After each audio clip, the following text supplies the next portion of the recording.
ఆమె రాజకీయాల్లో రాటు తేలిన పెద్ద నేత కాదు. కోట్ల రూపాయలు సంపాదించిన ఇండస్ట్రియలిస్ట్ కూడా కాదు.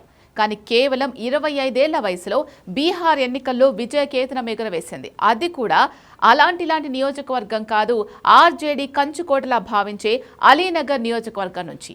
ఆమె బీహార్ ఫోక్ సింగర్ మైథిలి ఠాకూర్.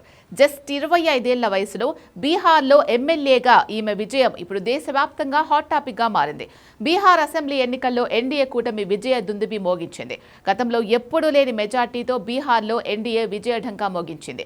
ఈ ఎన్నికల్లో ఇదే ఎన్డీఏ నుంచి అలీనగర్ అభ్యర్థిగా పోటీ చేసి విజయం సాధించింది 25 ఏళ్ల మైథిలి ఠాకూర్. ఈసారి బీహార్ అసెంబ్లీలోకి అడుగుపెట్టిన అతి పిన్న వయస్కురాలిగా నిలిచింది. మైథిలి ఠాకూర్ సింగర్గా, సోషల్ మీడియా ఇన్ఫ్లుయెన్సర్గా దేశవ్యాప్తంగా అందరికీ సుపరిచితం. మైథిలి ఠాకూర్ 2000వ సంవత్సరం జూలై 25న జన్మించింది.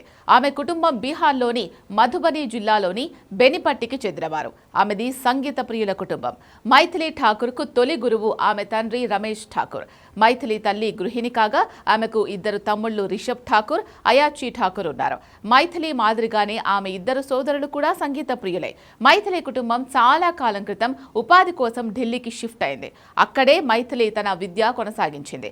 మైథిలి ఠాకూర్ బాల్ భవన్ ఇంటర్నేషనల్ స్కూల్లో 12వ తరగతి వరకు చదువుకుంది. ఆ తర్వాత ఢిల్లీ యూనివర్సిటీలో చేరి BA డిగ్రీని సంపాదించింది. మైథిలి తన చదువుతో పాటు తన కెరియర్ పై కూడా ఫోకస్ గా ముందుకు వెళ్లేది. భారతీయ శాస్త్రీయ భక్తి సంగీతంలో మైథిలి శిక్షణ తీసుకుంది. పలు సింగింగ్ రియాలిటీ టీవీ షోలలో కూడా కనిపించింది. భోజ్పురి, హిందీలో భక్తి, ఫోక్ సాంగ్స్ పాడుతూ ప్రత్యేక గుర్తింపు సంపాదించింది.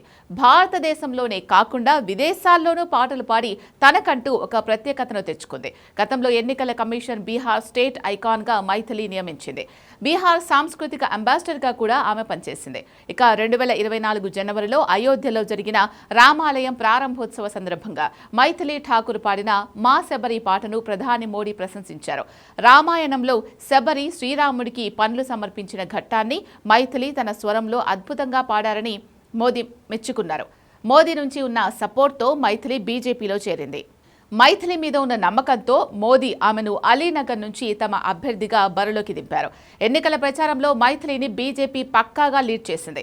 ఎన్నికల ప్రచారంలో మైథిలి ఇచ్చిన హామీ తాను గెలిస్తే అలీనగర్ పేరును సీతానగర్గా మారుస్తాను అని. అదే అక్కడి ప్రజల్లోకి బాగా వెళ్ళింది. మోదీ నుంచి నేరుగా ఆశీస్సులు ఉండడంతో ప్రజలు మైథిలికి జై కొట్టారు.